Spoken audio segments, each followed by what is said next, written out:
Warning! This podcast contains an eye socket.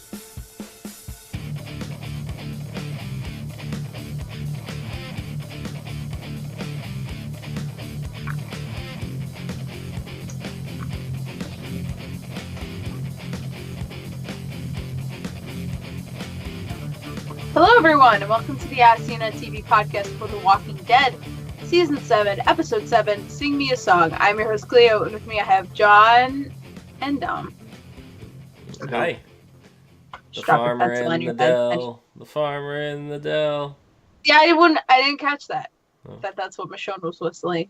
Yeah. Oh, yeah. That's not what Carl was singing. No. Carl was singing something else. Yeah, I don't remember now.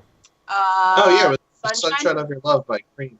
Oh, You Are My Sunshine. No, that's John. No, Did And then you... him and Negan did like this sick guitar solo thing. It was awesome in my head because I didn't pay attention to this whole episode. Did you guys happen to catch... Neither did I. Did you guys happen to catch Talking Dead?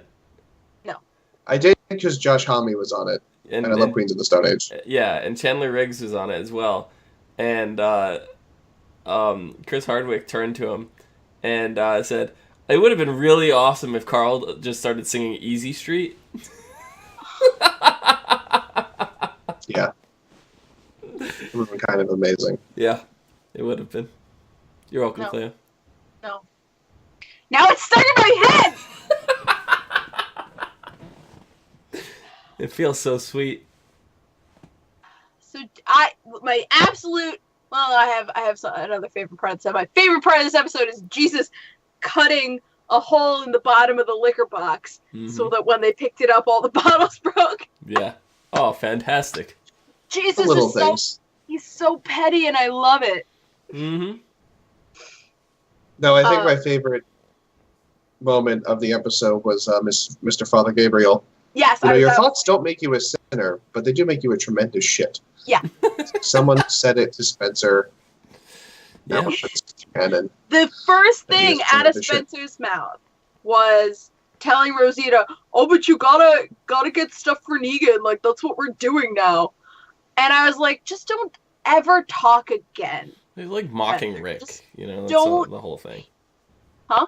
He's like mocking Rick to everyone else kind of thing, No, but it sounds like he's saying, "Oh, we have to go get stuff." Like it Right, sounds but he's saying that because Rick's the one that told them that he has... Yeah. Yeah, but he's doing this thing that Rick did tell them to do, and then in the same breath, he's like, "Rick shouldn't be leading." I'm like, then why are you following him? Feels like he Ain't doesn't have a nobody else choice. to follow. Yeah. I think he feels like he doesn't have a choice, and that's why He's he's like also- mocking Rick to everyone else kind of thing. He's also a little shit. Yeah, well, that's why Father There's Gabriel called him tremendous out shit. on it. Tremendous shit. I am And for so. Father Gabriel to do that, that really means something. It really means you're a piece of shit. Gabriel has been the best this season because he like walks up to Negan and Negan is just like, "Whoa, you're creepy," and he's telling Spencer to go fuck himself. He's just the best. Like Yeah. I'm so happy with him. Yep. When we started this episode, I was like, here we go again. This is going to be another, episode away from the camp. This is going to be the saviors, and I'm sick of all these other opposite perspectives and everything. And then we actually spent a decent amount of time in Alexandria. Is that where we are? Alexandria? Alexandria? Yeah. Yeah. I'm confusing that and Terminus right now, and I should not be. Yeah. But Alexandria, and I was like, okay, like, we have a decent mix, and I wasn't as disappointed as the episode started unfolding. Definitely aspects of it I didn't like, but this has been way better than, I think, some of the overall episodes, that we've had. There's been a lot of stuff that I liked about them. The previous ones, the fishing village thing, I liked the village. I just didn't feel like we needed a whole episode on it, but Oh, I fucking love that episode. but and it's just some of the other stuff, and this one just felt like a typical slow Walking Dead episode, as opposed to, can we just end this episode that we've had recently. But this is another 90-minute episode. This what? Yeah. Yeah. This was We can 90 get away minutes? with- Yeah. Yeah. They've been getting away with that a lot this Yeah. season. Okay, that's why I felt like it took way too long. Next one is too. Yeah, the next one is Yeah, a 90-minute episode as well. Honestly, that would make sense because it's the mid-season finale. That makes sense to give it an hour and a half. But fucking these random ass episodes getting an extra half hour is like, stop. So far, it's been. I think the first one was 90 minutes. The way I look at this though is Like No, If- three it wasn't so far. the first one. the way I look at this though is if you watch There will be any show on HBO, when an HBO show does a regular hour show, it's a full hour because there's no commercials. Yeah. You take this and you cut all the commercials out, and you're getting a full hour. So No, it's a little over an hour. I think it's like an hour and maybe 9 an minutes. hour 10, yeah. You know, but it's pretty much a full hour. You know, so it's Westworld with commercials. And not as so good. much. You know, less good. Not yeah. That's more accurate statement. So Jesus jumps out of the back of the truck. Carl doesn't follow. It's like, show me how. Show me how. I'll be right And behind Jesus just like, shouldn't have gone first. I love that reaction. He's like, I have made a mistake. Jesus is just like infatuated with Carl this episode. He really, because he's like, I'm mad, but I'm impressed. Fuck you, but well played. Mm-hmm. Yeah, so Carl does some dumb stuff, like staying in the truck and shooting a bunch of saviors and getting caught. And yeah. I'm sitting there the whole time and I'm going, Carl, he's right there. Just fucking shoot him. This is what you're here for. Shoot him. Shoot him. Why are you hesitating? Why? I know he's not going to kill him, but like that's what's going through my head. Shoot through the guy he's standing behind. Right. But please. At the same time, Carl doesn't have a death wish. As much as you think he does, barging in there like that. Well, he doesn't, and he knows as soon as he shot Negan that he would just get shot in return. So. Yeah. Well, no, but can I just say though, worth it? Yeah, totally. But like when he said on the Talking Dead, I believe, like when he said goodbye to girl. Enid. Thank you. You're welcome. I was gonna call her Egan, like the guy from Ghostbusters, and that's not correct. Egon. Egon. Sorry. But yeah, he did say that like that was like a goodbye, like when he was, when he left her, like he like that was supposed to be like the last goodbye kind of thing because he thought he was actually just going to go kill Negan and then die.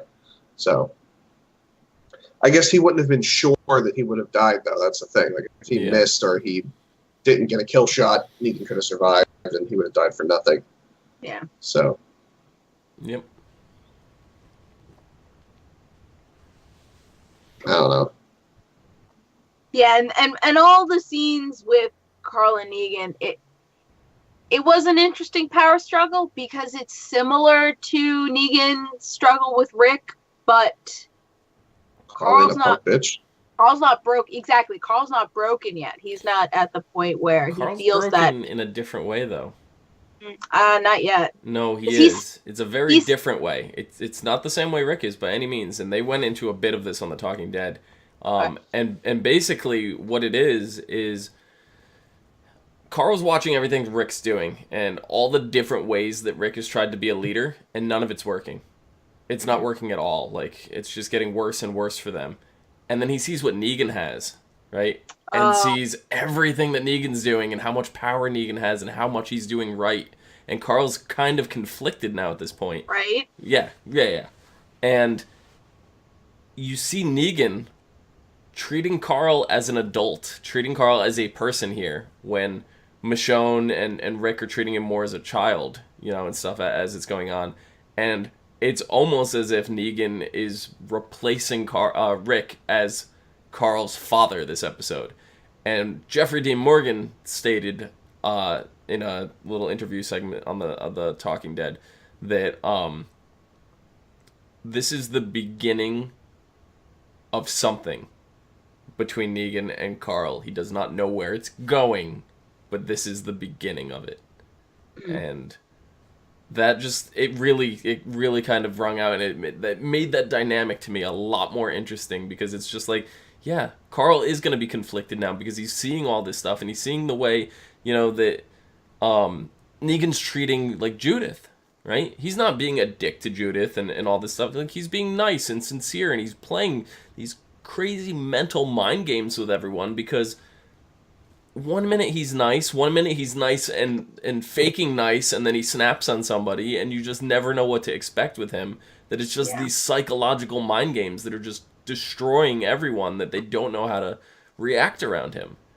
And Carl's witnessing this. It's a great way of maintaining control. Yeah, and he doesn't know how to take it. And the whole dynamic of this just really played out through the whole episode. And I think after they started talking about it on The Talking Dead, like, I didn't go back physically and watch the episode, but replayed it in my mind, and I was just like, holy shit, these scenes were amazing, like, didn't quite put it together at the time. I enjoyed them, but I enjoyed them more after they, like, sat and explained and started talking about them. Yeah. And, I mean, Negan makes it seem like you have a choice. I mean, we saw this with one of his wives. Mm-hmm. He's like, of course you have a choice. You can go back to Mark. You can leave me. It's fine. But you and your family will be on zombie duty. Yeah. And she's like, no, I love you. I love you. It's like not a choice. It's not What's a that choice. Called? Slavery? No, there's a term for it. There's a term for that kind of choice. Sophie's Choice? No, it's not a shitty Lifetime movie. Sorry, I thought that was a term. I didn't know it was an actual movie. Hobson's Choice. Thank you. What?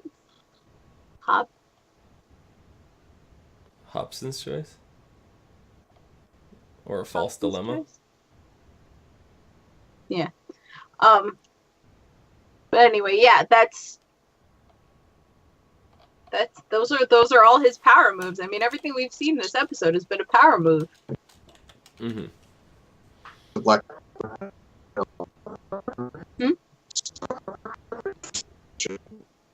John's breaking up. But yeah, Hobson's Choice. The choice of taking what is available or nothing at all. Which, that's essentially what it is. Oh, well, John, you're pretty colorful right now. That's nice. We've never seen that one before. Yeah. And I mean, like, just the shit that he spews is like, have I ever hit any of you? Oh, congratulations, you're less of a shit. Like, just this much less of a shit than you actually, it's like, congratulations, you never beat, domestic abused any of your wives. It's like, great. Good job. Fucking, I don't know, man.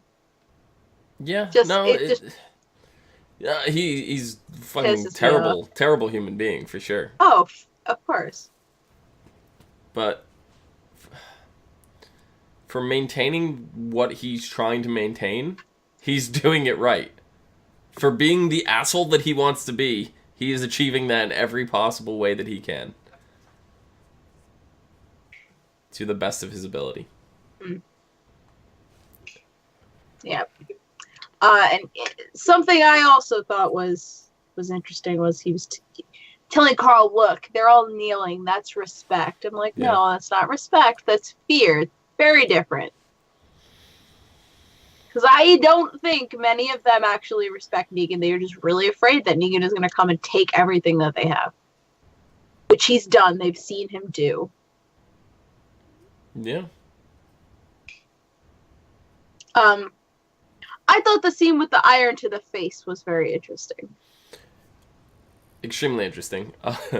Little side story. The guy that had his face burned, he said on The Talking Dead, he was practicing the screams in his apartment. Oh no.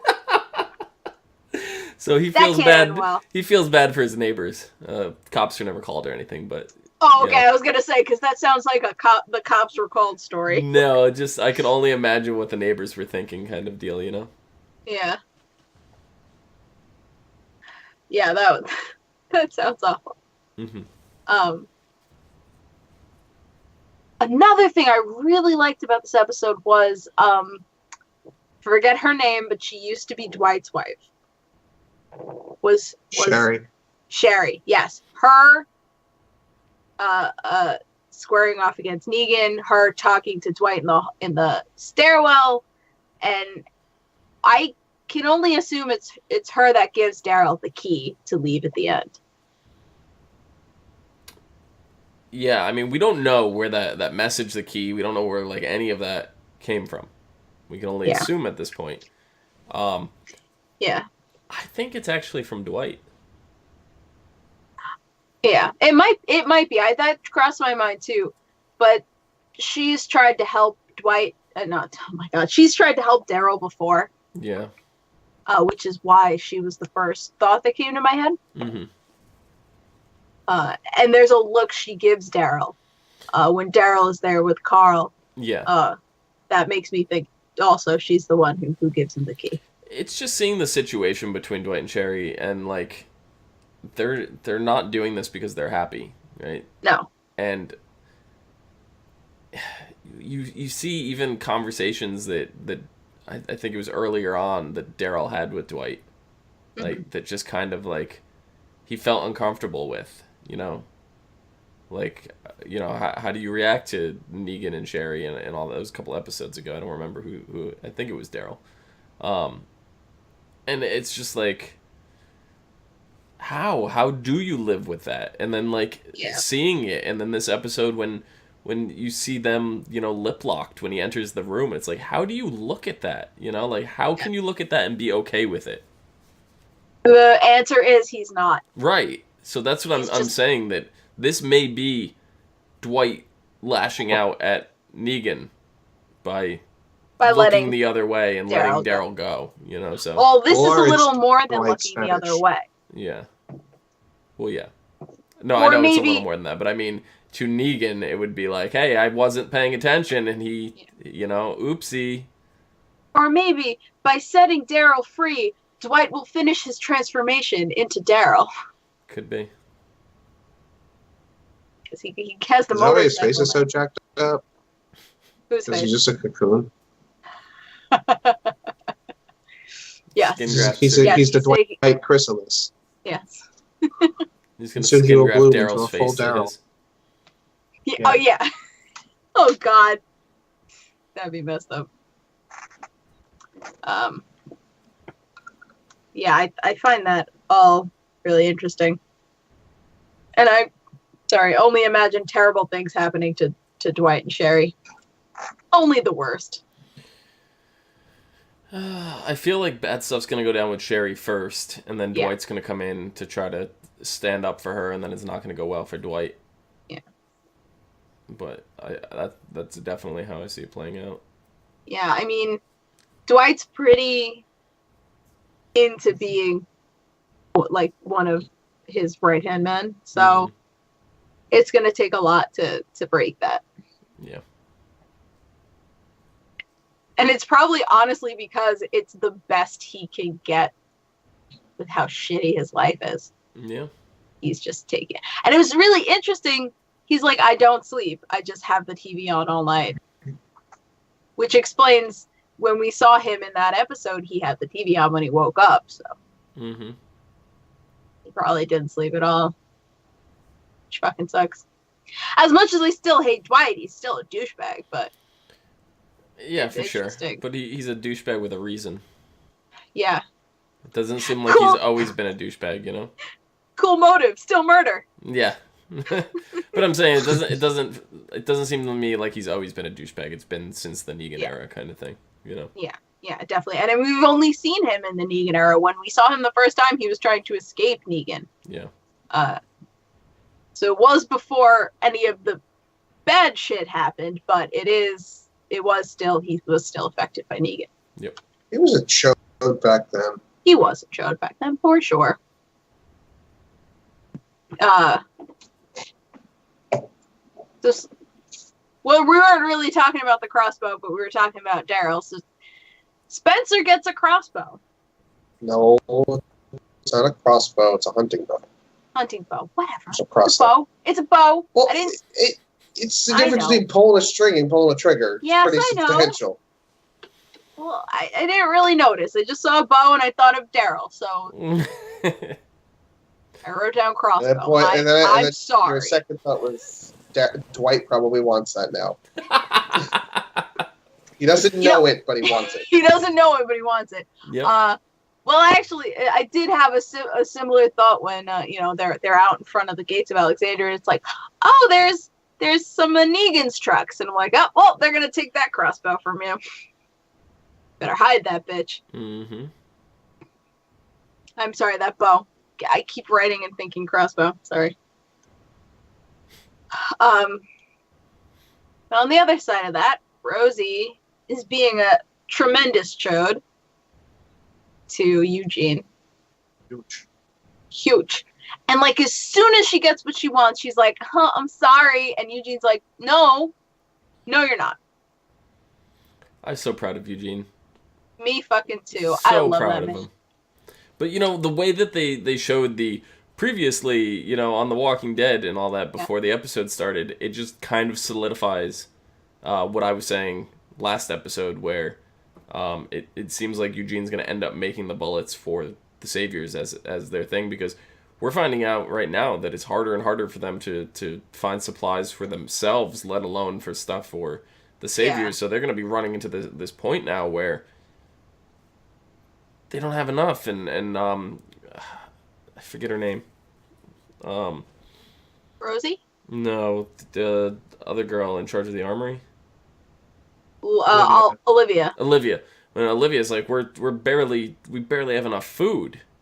She wasn't lying. Negan's gonna crack a joke because Negan's Negan, but she's not lying. They're running out of food. They don't have enough to sustain themselves. So when it comes down to that, and they're not able to supply food, as soon as they find out that they can make bullets for the Saviors, right? The Saviors are gonna be like, you don't need to ever give us food again. Just keep this ammo coming. Yeah. And I can see it going one of two ways. It could probably go a different way, but I see it two ways. Either they get Rosie's gun, see that they're handmade bullets, and Eugene folds in order to protect her. Or Eugene just comes out with it for whatever reason. And like if they don't have anything to show and they're threatening to kill somebody, Eugene's just gonna say it. Yeah, I can see it go that way. Yeah. Anyway, them with the unlimited supply of bullets is not a good thing. And Eugene also realizes this at the same time. That's why he doesn't want to break down and do it for Rosie to begin with. It's not the only reason. It's not the only reason, but he's caught in a really bad predicament. But when it comes down to someone's life is on the line, Eugene's gonna crack. Because he doesn't want to see this happen again. No, he's still scarred. You see it on his face. Oh yeah, Abraham was his best friend. Yeah. After everything they went through together, he's still his best friend. I think that hurts even more to have Rosie sure. be a jerk to him. Yeah. Because they went through so much together too. Yeah, I wasn't But not too keen on her anymore. On one hand, she's not lying. She's not no longer well adjusted. On one hand, though, she's not lying when she's like, the only reason you are alive and with us is because you lied to us all. And that is true. That is true. No matter how you spin that, that's true. But that's also something they as a group have gotten past collectively. Correct. For her to dig that up is beating a very dead horse. Right. Oh, for sure. Which is, not cool. Yeah. So Rick and Aaron off searching for good shit. And they come across these weird signs. And, like, this guy's got his whole, list of his supplies and shit. And oh, wait, what did that make me think of? I got, like, flashbacks to something. It made me think of the graffiti on the walls in the safe rooms of Left 4 Dead. Oh, yeah. Yeah. Similar, like, little bathroom scroll kind of posts. Yeah, and my favorite one was just like, if you've gotten this far, it's because I'm dead, because you would have gotten shot. It's like, But that damn, doesn't- You'd be dead. That doesn't You're very stop Rick confident. from going, though. Of course not. Well, because the first sign was just, there's only trouble for you here. And then they get to the big sign, and it's like, you should have already been dead. That means I'm dead. But there is a houseboat on the middle of the lake, and it's infested with walkers. So that's going to be an interesting little romp. It is, Next and just from episode. the little preview that we see, that guy knows about the Saviors, and he is alive. Oh, So, is he is alive? he Wow, is, yeah. his sign is alive then. Yeah. Hey, maybe he was taking a nap at the time. You He's know? taking that. He can't be watching the whole entrance every, waking moment. It's If not like you've he had gotten this alarms far- or... If you've gotten this far, I am either dead or taking a nap. Yeah. It's a little addendum to that. Yeah. I think that sign is more of another deterrent to just be like, oh yeah, you would have been dead, so I'm dead, so you shouldn't even bother coming because I'm dead, kind of thing, you know. But Yeah. then you see the moat, that is there, that is just full of walkers that are stuck. They're not swimming, they're not walking, they're stuck in place in the mud. Yeah. In this thing, and They're strategically placed. they're very strategically placed, and the boat used to sail across is filled with bullet holes. So that boat will not last in the water very long. So No. you have pretty much to paddle your heart out while traversing this zombie land, minefield, to get across before you sink and get stuck yourself. Yeah, So. for sure. Last but not least, Michonne was very confused at what she was trying to do at the beginning of this episode, and at the end it made a whole lot of sense. She made a little roadblock with walkers' bodies and hijacked a savior, telling her to take her to Negan. So that's probably going to end up as well as Carl's going to find Negan thing. Well, the interesting thing, and I'm pretty sure this was covered on Talking Dead as well. With that, you kind of see these people going off and like doing their own kind of plans to combat the Negan situation. They're not working together as a group anymore. They're out of guns. They're out of like all the there's no more strategy with them. Like they're back to basics again. Like Problem is also they have their leadership is telling them to do something they don't agree with. Right. So they can't unite under the umbrella because... Right, so you don't know Michonne is going to do this, and Carl's going to do this, and Spencer and Rick are, doing something else, and, they don't all know what everybody's doing, kind of thing. So when it comes down to it, if Carl and Michonne sat down and had a conversation, the two of them might have gone together, kind of thing. But no one wants to talk about it because Rick is just very set on giving Negan everything he wants. Exactly, and Negan's plan is working. He's fracturing their community. It's kind of working exactly how he wants it to, and that's super scary. And the fact that he's also fascinated with Carl's eye socket, but Yeah. Oh, didn't talk about that, did we? Sorry, my bad. Sally in chat says Carl without the bandage was kind of gross, and it didn't look how I expected it to look. I guess that did look only practical. It didn't look like they did any CGI work on it, so... Yeah.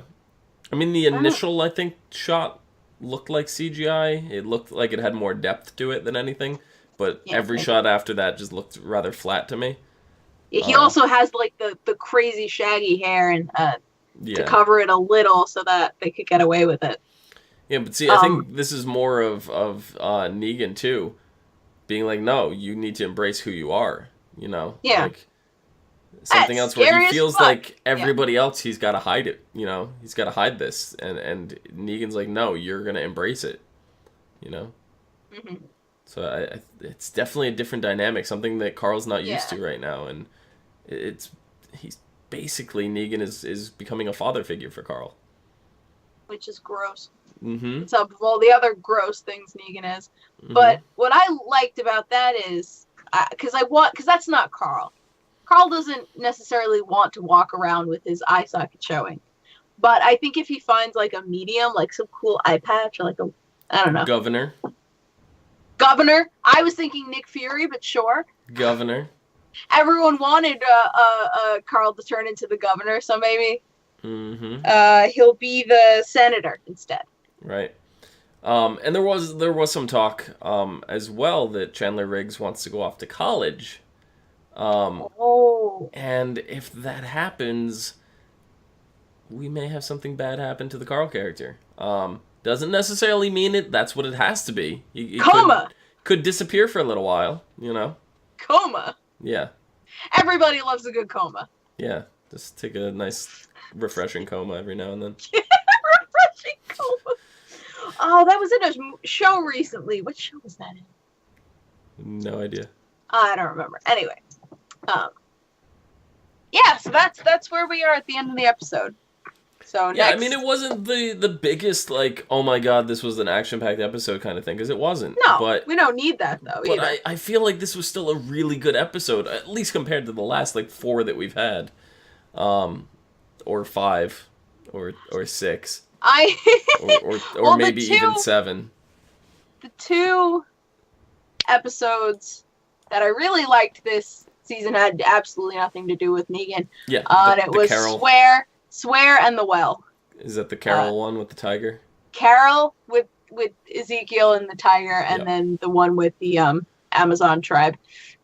Yeah. And Tara. No, like, see, I really liked every episode, but I liked them for different things, you know, and I didn't like the whole of the episode. There's certain things that stand out that I really, really, really liked. Like the Daryl episode. Yeah. I really liked as much as, and I'm not even like joking around that song. The song's not why I liked it, but I liked seeing the torture of it, and just the fact that you're watching Daryl, this character, this really strong character that we've seen only break down one other time, and that was with his brother. You know, when his brother died, and it's really the only time we've ever seen Daryl break down, and we're starting to see Daryl not necessarily break down in that way, but be broken. You know, it's a little bit different, and just to see like all these elements, I love it. Yeah, I love aspects of every single one of these episodes, but I don't feel like they needed to be as long as they were. This episode, I didn't mind. I thought this felt like any other slow episode of The Walking Dead from last season that I wouldn't mind having, you know, kind of thing. It's just on top of like all the episodes that we've had recently. It's just kind of like, oh, it's another slow episode where not too much happened. But you look at it and say, you know, you fit this pace, this style pacing with like last season. It would have been fine. You wouldn't have batted an eye at it, you know. But it's just because of everything else that's been going on this season. But yep. Yeah. Next episode is called Hearts Still Beating. Negan's unwelcome visit to Alexandria continues as other members scavenge for supplies. Things quickly spin out of control.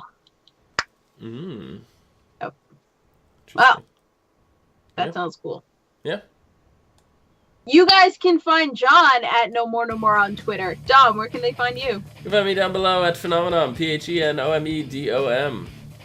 Phenomenon.